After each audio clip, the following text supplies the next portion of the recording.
you basically start with trying to get the cadence and the flow down for free. So like they need to understand the arms, the cycle, the circle that the arms go through, and that there is some legs in the back.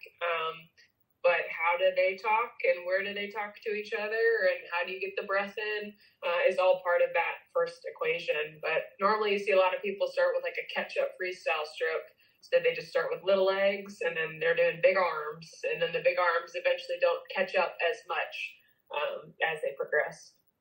Well, yeah, that is usually, this is also how I teach people freestyle when I start with catch up. Funny enough, I don't see it that a lot of people do it because they think it's a propeller style, which is not. It's other than, again, what we said last time with backstroke. Backstroke is more the propeller, let's put it that way, because you have this movement. You also have kind of a delay on it, like that's it. But you don't, in freestyle, really, it's not a propeller, it is not. What would you say? Kicks or arms? What is more important? I think arms. Go on. Yeah, no. Why? Well, we've done a test before with another team that I used to coach with, and basically what we looked at was where does the majority of the propulsion come from in this stroke, and we found that like up to 60% comes more from the arms and like 40% comes from the legs on an average. So, it's close to 50-50, but it's still like a little bit more weighted towards the hands.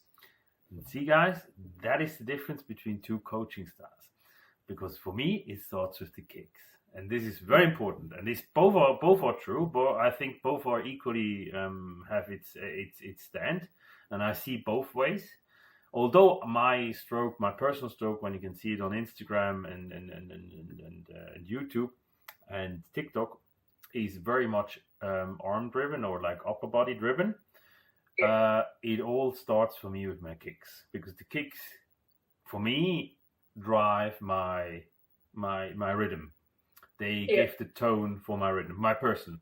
And I started with the kicks. So for me, it started all with the kicks. So our coach would send us into the, and I always take over the what my coach taught me back in the days, and I take over and bring it there. And so for me, actually, I would emphasize it more on the kicks, that this is really the element which gears it. Because for me, I mean, I give it over to you afterwards, but for me, it starts. The kicks will give the balance.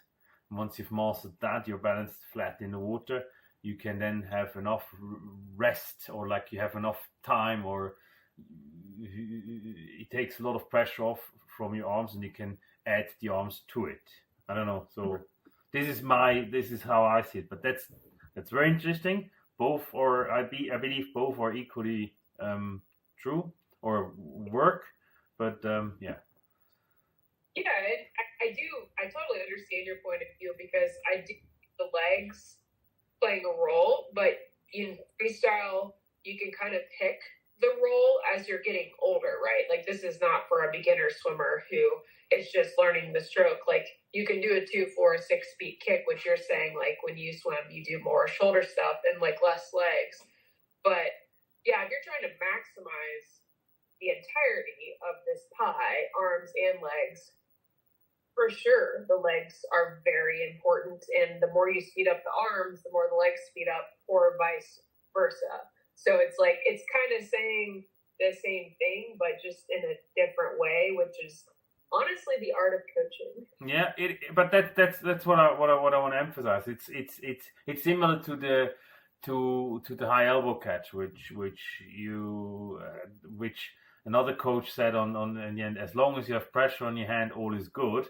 You can also have a straight arm, but if your hand starts, the earlier your hand starts to have pressure, and you can push through, and as long as you have always pressure on your hand all the way down, you can also have a straight arm catch in a freestyle there. So it's similar to that, where I'm going always for a high elbow catch, because I want to maximize when I start. But that will be going more into detail, I guess. What is the biggest struggling point in freestyle which you see? Or what people struggle the most in freestyle? I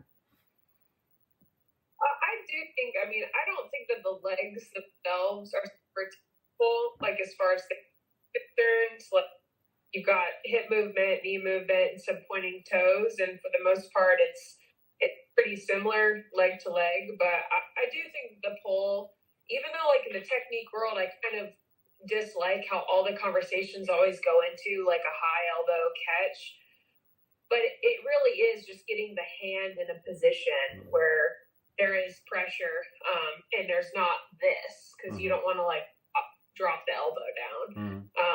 But yeah, I think that's pretty hard, and then making sure that you're getting a hand in a propulsive phase, like, so, because you have opposites happening. So there's one arm that's pushing and then another one that's recovering, that you're not catch-upping that, like, you're, essentially doing nothing at some point with one of the arms. Like, you always want an arm to be doing something for you.